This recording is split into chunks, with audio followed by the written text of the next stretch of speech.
এই ভণ্ডামির সার্টিফিকেট হচ্ছে এখন তামিম ইকবাল, আগে হয়েছে সাকিব আল হাসান, এখন আরেক দলের ভণ্ডামির সার্টিফিকেট হতে যাচ্ছে আমাদের খান সাহেব। এইবার প্রমাণিত হলো যে ক্রিকেটার নামের ফালতু যেগুলো, এই ভণ্ড বদমাশ বাটপার গুলো দেশপ্রেমিক নামের ভণ্ড। একটা বাটপার বিরোধী একটা পোস্ট করতে পারছে, উল্টা কয় কি বলছে, দেখেন আমার এই ক্রিকেট নিয়ে কথা বলা উদ্দেশ্য ছিল না, উদ্দেশ্য হলো গোলামি, উদ্দেশ্য হলো গোলামির বিরুদ্ধে, উদ্দেশ্য হলো কে গোলামির জিঞ্জিরে আবদ্ধ হবে আর কে গোলামি করবে না, কে পিন্ডির গোলামি ছেড়ে দিল্লির দাসত্বে আবদ্ধ হবে, কে দিল্লির দাসত্ব ছেড়ে আমেরিকার দাসত্বে আবদ্ধ হবে, ওই ওদের বিরুদ্ধে হলো আমাদের বক্তব্য। একটু ভালোভাবে বুঝবার চেষ্টা করুন যে হুজুর কিয়ামতের আলামতের সাথে এগুলোর সম্পর্ক কি, সম্পর্ক আছে, একটু পরে বুঝাই দিব আমি, সম্পর্ক আছে, সর্বোচ্চ সম্পর্ক আছে। কিসে আমরা মনে করতাম, আমি মনে করি আপনারা অনেকেই মনে করতেন যে নির্বাচনের আগ মুহূর্তে যারা দেশপ্রেমিক সাজে, জনদরদি সাজে, এই ধরনের রাজনৈতিক নেতারাই হয়তো দেশপ্রেমিকের বন্ড লেবাস ধরে, এটা আমরা সবাই মনে করতাম। কিন্তু এইবার কি দেখলাম যে ক্রিকেটাররাও তথাকথিত জাতীয় সঙ্গীত, রবীন্দ্র একটা সঙ্গীত গাইলে, রবীন্দ্রনাথের যে সঙ্গীত এটা গাইলে ওরে অনেক দিয়ে চোখ দিয়ে পানি ফেলায়, দেখে ওরে বাবার কি দেশপ্রেম, ব্যাটে বলে দুইটা বাড়ি দিয়ে দেশপ্রেম দেখায়, পাঙ্গা হাত একটু লইয়া একটু খেললেই দেশপ্রেম হয়ে যায়। আরে বেটা, দেশপ্রেম এইটার নাম না। দেশপ্রেম কি? দেশপ্রেম হলো যখন গোলামির প্রশ্ন আসবে, যখন কেউ দেশকে তাচ্ছিল্য করবে, তুচ্ছ তাচ্ছিল্য করবে, সমস্ত স্বার্থকে উপেক্ষা করে দেশের পক্ষে, ইসলামের পক্ষে অবস্থান নেয়া। এখন কি দেয় যে মুস্তাফিজুর রহমানকে ভারতে খেলতে দিতে দেওয়া হবে না। নাম্বার 2, বাংলাদেশের পোশাক পইরা, বাংলাদেশের পতাকাওয়ালা পোশাক পইরা ভারতের স্টেডিয়ামে কেউ গিয়া খেলা দেখতে পারবে না। নাম্বার 3, খেলার লাগিয়া বাংলাদেশের নির্বাচন পিছিয়ে দিতে হবে। তামসা, মানে আপনি চিন্তা করতে পারেন। এরপরেও একটা ক্রিকেটার বা একাধিক ক্রিকেটার এরা বলতেছে আমরা ভারত যেতে চাই, নাইলে আমরা ক্ষতিগ্রস্ত হয়ে যাব। বুঝছেন বাটপারগুলোর অবস্থা? মানে বুঝতেছেন, মানে মুস্তাফিজকে না দেখ, দেশের পতাকাওয়ালা জার্সি পরা খেলোয়াড় ওখানে গিয়া সমর্থন দিতে না পারুক, কিংবা বাংলাদেশের নির্বাচন পিছিয়ে দিয়া হইলেও আমাকে খেলতে হবে কেন? আমার পেট আর পকেটের ধান্দা দরকার। এই রাজনৈতিক নেতাদের বাটপারি আর এদের বাটপারির মধ্যে কোনো পার্থক্য দেখছেন? হ্যাঁ, আমি এত সুস্পষ্ট কথা কেন বলি জানেন? সুবহানাল্লাহ, আল্লাহর দিন, আল্লাহর জমিন, এই জমিনে যতদিন আসি হক কথা বলবার চেষ্টা করব। যদি শরীফ ওসমান হাদি ভাইয়ের মতো শাহাদাতের মৃত্যু লেখা থাকে, মারা যাব, কিন্তু এই দালাল বাটপারদেরকে চিহ্নিত করতে হবে। এই দেশ জাতির আবেগ নিয়ে খেলা করা এই ভণ্ড নেতা এবং এই ভণ্ড সেলিব্রিটিদেরকে মুখোশ খুলে দেওয়ার সময় এসেছে। বলবে যে আপনার অমুক ক্রিকেটার তো আমাদের দেশে এসে খেলতে পারবে না, সে মুসলমান। আর ফাজিলের দল, মানে কেন, কি অপরাধ? সে মুসলমান, সে আয়া ভারতে খেলতে পারবে না। এখন একটা মুসলমান হওয়ার অপরাধ একটা ক্রিকেটারকে যারা খেলতে দেয় না, এরা যদি আমেরিকার মতো পাওয়ার থাকতো, ডোনাল্ড ট্রাম্পের মতো যদি মাইশ এবং পাওয়ার থাকতো, ডক্টর মোহাম্মদ ইউনূস যে কোনোদিন পোটলাই কইরা নিয়ে যাইতো ইন্ডিয়া। বাস্তবতা কিনা? শুধু ইউনূসের নাম বললাম এমন না, আমাদের কেউ যে কাউকে কি করতো। কিন্তু ওই এত মুডা হেডম নাই তো, এই জন্য এরা ছোট্ট ছোট্ট ইস্যুগুলোতেও দেখবেন যে খুব ক্ষমতা দেখায়। আপনারা কি দেখতেছেন? আপনারা কি এগুলো দেখতেছেন? প্রিয় ভাইরা আমার, বন্ধুগণ আমার, তো এই বাস্তবতায় এরা যে পাওয়ারটা দেখাচ্ছে, এই যে একটা গোলামির জিঞ্জিরে আবদ্ধ হয়েছি, এখন আমাদের কেউ কেউ স্লোগান দেয় দিল্লি না, আমাদের কেউ কেউ, সবাই না, আবার বলতেছি সবাই না। আমি চ্যালেঞ্জ করে বলতে পারি, আল্লাহ মাফ করুক, আমার চ্যালেঞ্জ ভুল হোক, আমি লিখে দিতে পারি যে যদি বাংলাদেশে ভারত আক্রমণও করে, আওয়ামী লীগ সরাসরি ভারতের পক্ষ নিবে। আমি লিখে দিতে পারবো। আমার লিখা ভুল হইলে তো আলহামদুলিল্লাহ, এরা দেশ পক্ষে হইতো। দেখেন, আমি কি মনে করতাম জানেন, একটা সময় যে মনে হয় রাজনৈতিক ক্ষমতায় যারা থাকে বা শীর্ষে আছে, এরাই হয়তো মানে দেশের দরদের কিংবা দেশ প্রেমিক হিসেবে স্লোগান দেয়, কিন্তু মনে মনে বাটপার। আমি শুধু রাজনৈতিক নেতাদেরকে মনে করতাম এটা। কিন্তু করোনা না হইলে, করোনা যদি না আসতো পৃথিবীতে, আমাদের এই প্রজন্ম যদি করোনার সময়টা না দেখতো, তাইলে একটা মহামারী আসলে পৃথিবীর হালত কি হইতে পারে, এটা যতই বয়ান করে বোঝানো যাইতো, বুঝতেন? আমরা বুঝতাম কেউ? হ্যাঁ, লকডাউনের হালত। আবার ওই চাচা না, যেই চাচা ওই যে পাশের নিচ দিয়া হান্দায় গিয়া বাজারে জায়গা, ও লকডাউনের কি বুঝবে? তো হাকিকিভাবে লকডাউন বা করোনা কি হালত গেছে, কি কঠিন পরিস্থিতি গেছে। ভাই ভাইয়ের লাশ চুই নাই। আমার গ্রামে ঘটনা, ভাই মারা গেছে, ভাইয়ের লাশ কাছে যাইতে ভয় পাইছে, গোসল করাইতে যায় নাই, জানাজায় শরীক হয়েছে ভয়ে ভয়ে। এমন হালত গেছে না যায় নাই? আমি জানি না আপনাদের এদিকে গেছে কিনা। আমরা তো বাঙালি, আবার আল্লাহ মাফ করুক, আমিও বাঙালি, আপনিও বাঙালি, আমরা তো বাংলাদেশি, যেহেতু আমরা আবার ভুলা জাতি, খুব দ্রুত ভুলে যাই। এই জন্য কিন্তু দেখবেন যে আওয়ামী লীগ, বিএনপি বা যারা রাজনীতি করে, ক্ষমতায় যায়, দুর্নীতি করে বা খারাপ কাজ করে, সব বাজে কাজ কইরাও কিছুদিন পরে আবার ব্যাক করতে পারে। কেন? তারা জানে যে বাঙালি খুব বেশি ধৈর্য ধরতে পারে না, ভুলে যাবে সব। এটা তারা জানে যে 2-4 বছর সর্বোচ্চ, 4 বছর যাওয়ার পরে, 4 বছর কি কয় 7 মাস যাওয়ার পরে বা 9 মাস যাওয়ার পরে, 3 মাস বাকি থাকতে তফসিল ঘোষণার আগ দিয়া 5 দিন আগে দিয়ে বড় 2-4টা গরু জবাই করবে, পকেটে পকেটে 1000 টাকার কয়েকটা নোট ধরায় দিবে, বাস অমুক ভাইয়ের চরিত্র ফুলের মতো পবিত্র। শুনেন, এটা বাংলাদেশের কালচার, এটা বাংলাদেশের হালত হয়ে গেছে। মানুষ আগামীতে কি হবে, কি হতে যাচ্ছে, কি সমস্যা আমাকে ফেস করতে হবে, আমার বাচ্চা কাচ্চাদের কি সমস্যা ফেস করতে হবে, শিক্ষা ব্যবস্থার কি হবে, হ্যাঁ, দুর্নীতি কি হবে, বা দেশের 12টা বাজবে কিনা, রাস্তাঘাটের কি হবে, শিক্ষা বা সব কিছু, আন্তর্জাতিক পরিমণ্ডলে কি হবে, হ্যাঁ, ডক্টর মোহাম্মদ ইউনূসরে বসাইলে কি হবে, সে আবার আমেরিকারে গিয়া বলবে কিনা যে আব্বা আমি তো চাইলে ওই আপনাদের যে বাহিনী আছে এর বিরুদ্ধে, ফিলিস্তিনিদের বিরুদ্ধে, আব্বা আমি তো ওখানে বাহিনী পাঠাইতে চাই, এটা বলবে কিনা। এগুলো চিন্তা আমাদের করার দরকার নেই তো, কারণ আমরা ডাইল দিয়া ভাত খাই, আইল দিয়া হাইটটা যাই, আমাদের অত চিন্তা করার দরকার আছে?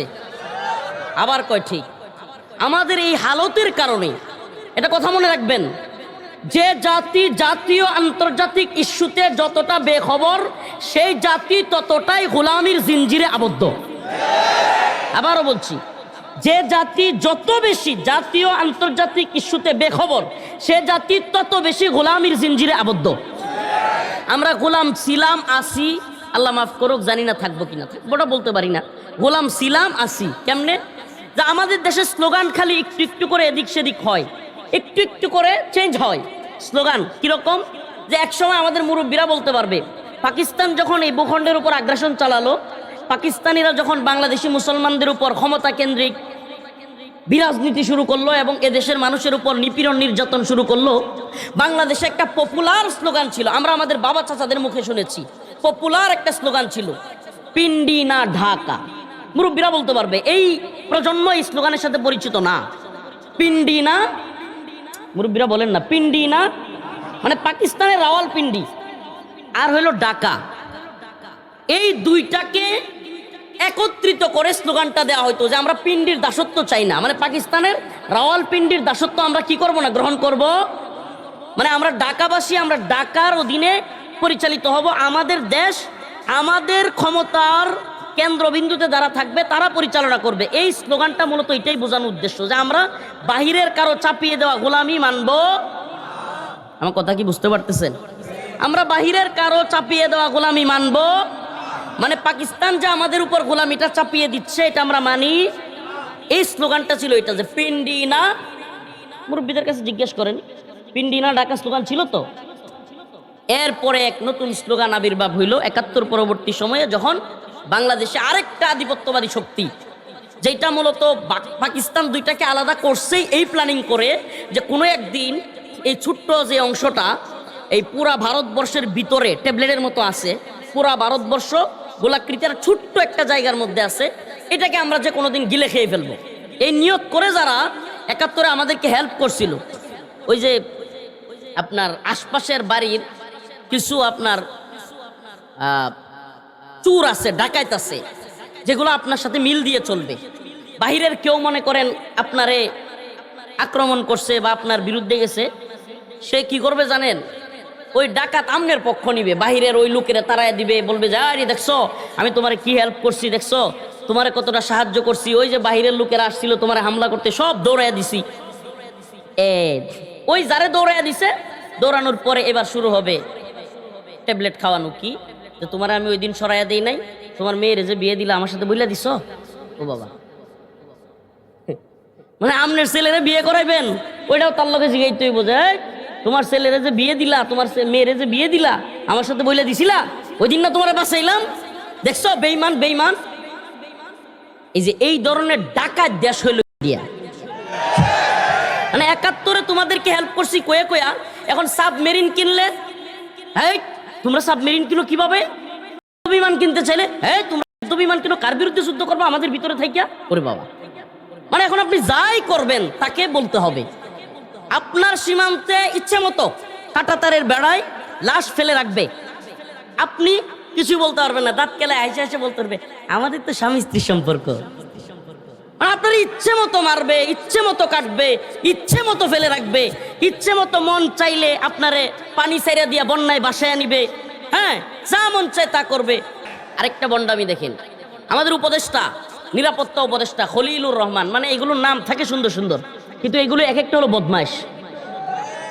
খলিলুর রহমান মানে নামটা কত সুন্দর না?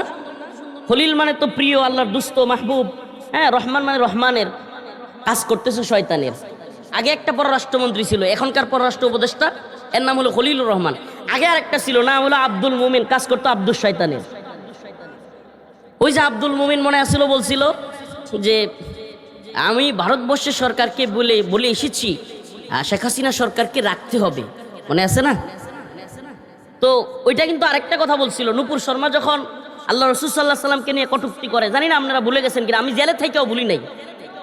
নূপুর শর্মা নামে এক মহিলা, খারাপ মহিলা, আল্লাহ রসুলকে নিয়ে কটূক্তি করছিল, মনে আছে? তখন এই আব্দুল শয়তান এক জনসভায়, হিন্দুদের জনসভায় গিয়া ভারতকে খুশি করবার জন্য বলছিল যে ভারতে এক ভদ্র মহিলা কি জানি বলে ফেলছে, আমরা বাংলাদেশে কোনো আন্দোলন হইতে দেই নাই, কোনো মিডিয়ায় লেখালেখি করতে দেই নাই, এটাও বলছিল, মনে রাখেন, আমার মনে আছে। তো রাসূলুল্লাহ সাল্লাল্লাহু আলাইহি সাল্লামকে নিয়ে এগুলো বলতো। আমি একটা প্রশ্ন করি আজকে আপনাদেরকে, নির্বাচনের তো আর মাত্র আছে এই 27-28 দিন। তো এখন তো আল্লাহ মাফ করো, অনেক হুজুররা, অনেক রাজনৈতিক নেতারা এরা কিছু বলবে না, এরা এমনিতেও বলতো না। আমেরিকার গোলামিটা এত গভীরে যে দিল্লি না ঢাকা স্লোগান দেওয়া যায়, কিন্তু ওয়াশিংটন না ঢাকা স্লোগান দেওয়ার মতো মরদ এদেশের কোনো রাজনৈতিক বাটপারের নাই। এদেরকে আমি বলি রাজনৈতিক দেউলিয়া, এরা দেশ জাতিকে চিনে না, আমেরিকারে প্রভু মনে করে। তো এখন কি অবস্থা? আজকে যদি এই একই কাজ, আজকে আওয়ামী লীগের লোকেরা অনেকে খুশি হবে আমার এই কথায়, কিন্তু আমার তো কারো খুশি করার উদ্দেশ্য না, বাস্তব হালতটা জাতির সামনে পরিষ্কার হওয়া দরকার। আজকে যদি হাসিনা সরকার এইভাবে বলতো যে ফিলিস্তিনের মুসলমানদের বিরুদ্ধে, হামাসের বিরুদ্ধে আমেরিকার পক্ষে সেনাবাহিনী পাঠাবে, এই দেশের তথাকথিত রাজনৈতিক দলগুলো আর তথাকথিত কিছু ইসলামিক দল আছে, গণতান্ত্রিক ইসলামিক দল, এগুলো ইসলামের নামে অযথা মানুষকে ধোঁকা দিচ্ছে। এরা দেখতেন যে মানে গাল তো মুখ তো একটা 10 মুখ করে হাক করতো, এমনি হাক করে চিল্লায় উঠতো, এই দেখো এর বিরুদ্ধে হাসিনা চলে গেছে। তো এখন তোমাদের বাপ ইউনূস এবং তাদের উপদেষ্টা যে আমেরিকার পক্ষে, আমেরিকাকে বাপ ডাইখা বাংলার মুসলমান সেনাবাহিনীকে আমেরিকান সেনাবাহিনীর সামনে ফিলিস্তিনিদের বিরুদ্ধে দেওয়ার জন্য আবেদন করছে, এটার বিরুদ্ধে কথা বলবার মতো হিম্মত তোমার নাই? গোলামের বেটা, আল্লাহ এদেরকে হেদায়েত দান করুক। আর জোরে বলেন আমিন। ও মুসলমান, বুঝতেছেন এই তথাকথিত বাটপার নেতারা এই ভয়ে চুপ থাকতে পারে?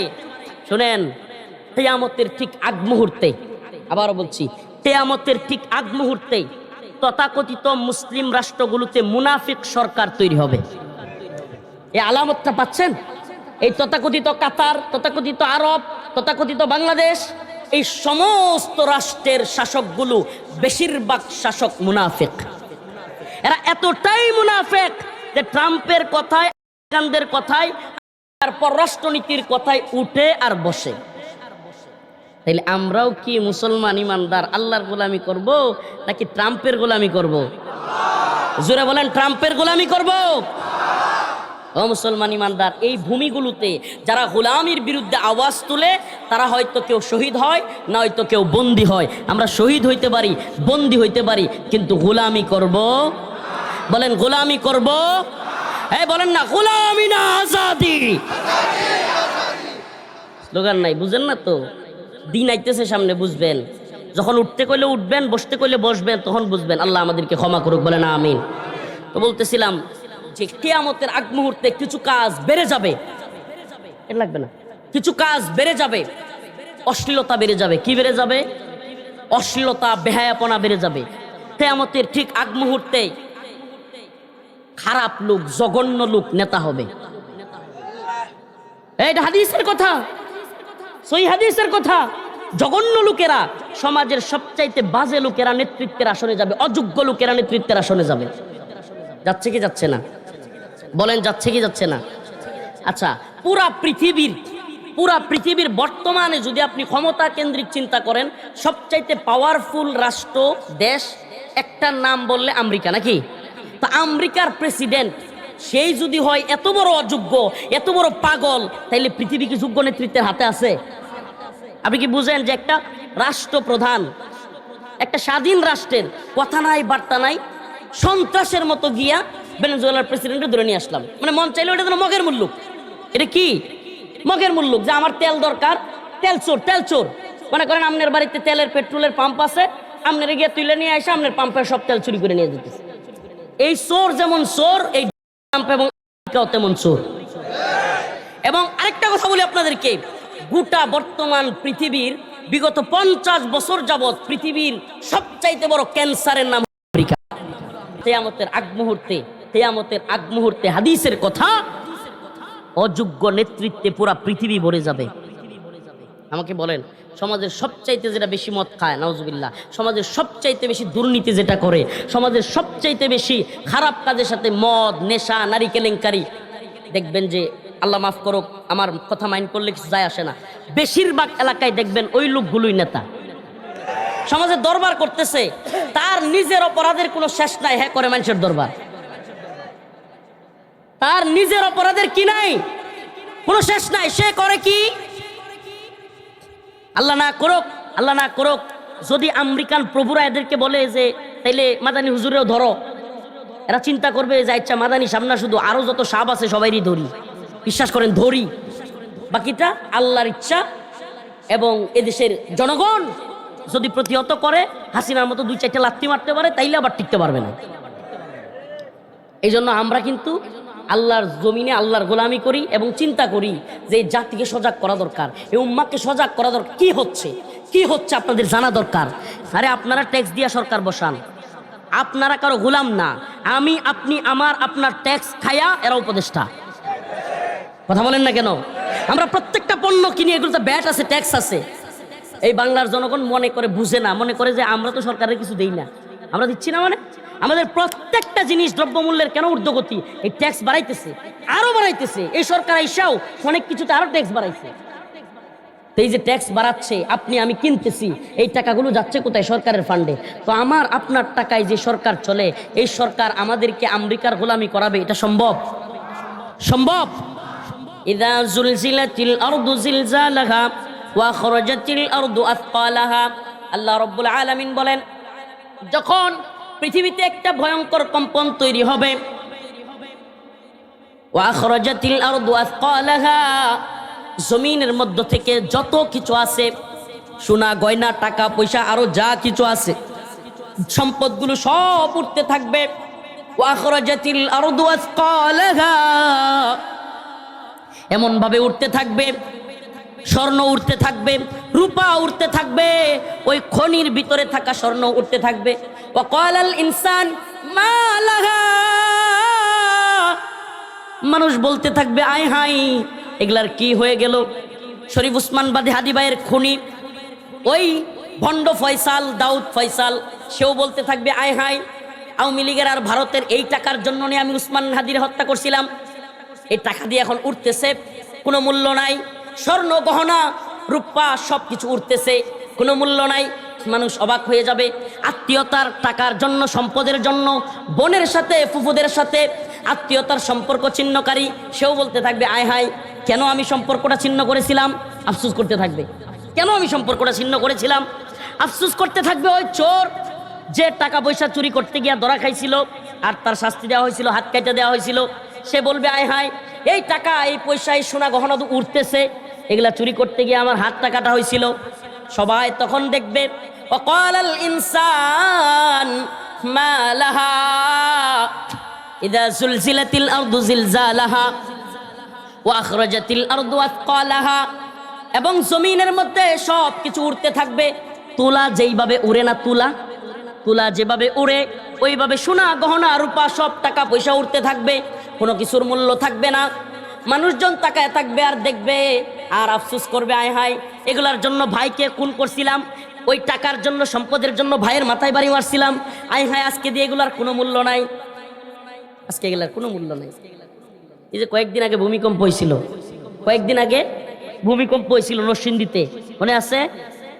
একটু লাড়া দিছিল, কয়েকজন মারা গেছিল। আচ্ছা বলেন, ওই দিন যদি আমার আপনার ওই দিনটা শেষ দিন হয়ে যেত, ওই 8 জন মারা গেছে, তাদের জায়গায় যদি আমি আপনি থাকতাম, প্রশ্ন করি 10:50 ভূমিকম্প হয়েছে, ওই দিনের ফজরের নামাজ আমরা কয়জন পড়ছিলাম? হাত তুলেন না, আমরা মনেই নাই কয়জন পড়ছিলাম। আল্লাহর কাছে জবাব দিতে হবে প্রিয় ভাইয়েরা আমার, বন্ধুগণ আমার। এই জন্য কেয়ামত আসার আগেই মৃত্যু, যার যার মৃত্যুর দিনই তার কেয়ামত আসার আগেই আমাদেরকে সামানা তৈরি করতে হবে কি হবে না? বেহায়াপনা ছাড়তে হবে কি হবে না?